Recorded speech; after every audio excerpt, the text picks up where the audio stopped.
अनंत सुखों को देने वाला अनंत चतुर्दशी व्रत भाद्रपद मास के शुक्ल पक्ष की चतुर्दशी तिथि को मनाया जाता है। मान्यता है कि यदि इस दिन विष्णु जी की पूजा की जाए तो 14 वर्ष तक अनंत फल मिलता है। पौराणिक कथा माने तो पांडवों को भी इस व्रत के प्रताप से खोया राजपाट मिला था।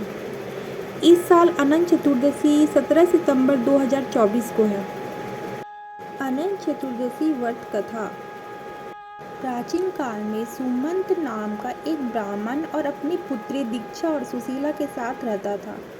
जब सुशीला विवाह योग्य हुई तो उसकी मां का निधन हो गया। सुमंत ने अपनी पुत्री सुशीला का विवाह ऋषि कौंडिन्य से करा दिया। कौंडिन्य ऋषि सुशीला के साथ अपने आश्रम जा रहे थे, लेकिन रास्ते में रात हो गई और वे एक जगह रुक गए। उस स्थान पर कुछ महिला अनंत चतुर्दशी व्रत की पूजा कर रही थी। सुशीला ने भी स्त्रियों से उस व्रत की महिमा सीखी और उसने भी 14 गांठों वाला अनंत धागा पहना और ऋषि कौंडिन्य के पास आई।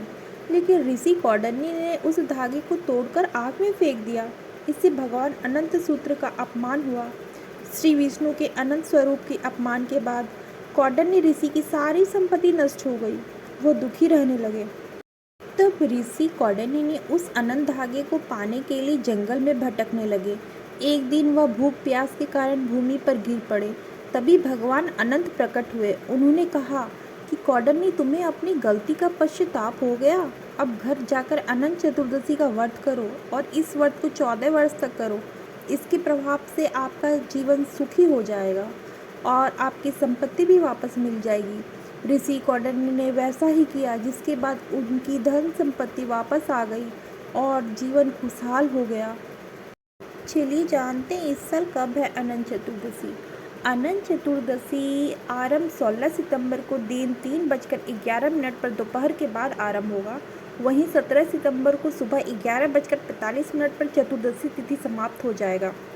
अनंत चतुर्दशी का शुभ मुहूर्त है सुबह 10:43 से 12:15 तक।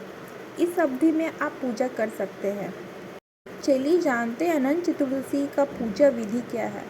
अनंत चतुर्दशी के दिन सुबह सूर्योदय से पहले स्नान कर लें। इसके बाद व्रत का संकल्प लें। अनंत चतुर्दशी की पूजा किसी पवित्र नदी सरोवर के किनारे करने का विधान है।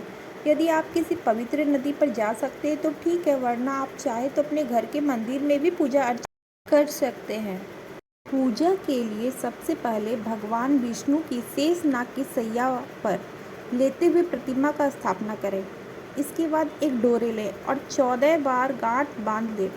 इस डोरे को भगवान की तस्वीर के पास रख दें। डोरा रखते समय ओम अनंताय नमः का मंत्र जप करें। इसके बाद पुरुष अपनी दाहिने हाथ में, स्त्री अपने बाएं हाथ में धागा बांध ले। यह धागा मार्केट में भी उपलब्ध है, चाहे तो आप इसे घर पे भी बना सकते हैं।